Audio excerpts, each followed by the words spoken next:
Welcome everyone, you're in Assistive Access, but the triple click is not working. So let's say I'm trying to click here, and the phone's locking, or it's not working, okay?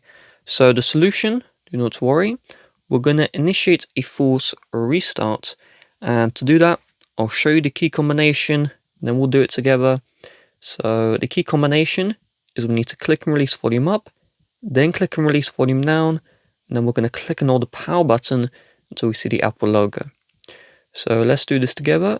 1, 2, 3. Click release volume up, click release volume down, click and hold the power button, keep this one held down, and do not release until we see the Apple logo.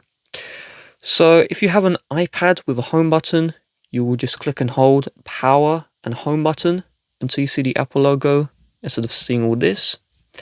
When we see the Apple logo, we can release from all buttons. If this didn't work, then you will need to rewind the video and just click the buttons exactly as I do. It's quite precise, which is not ideal, but if you just follow me closely, you will be able to get this done.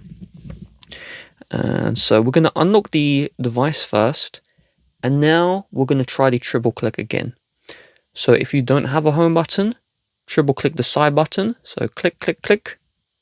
And there we go. Now the menu is showing up, which is good. If you have a home button, triple click the home button. And here we go. So we're going to see this one. Exit Assistive Access. Let's tap on this one. And you will need to remember your passcode. There is no way getting around Assistive Access without your passcode, unlike guided access. And there we go. So we're now exiting. Once the device is back, if you do a triple click again, you won't re-enter the Assistive Access, so you don't need to worry about that one. And yeah, so with that being said, if you would like to help support the channel, please do check the description. Bye bye.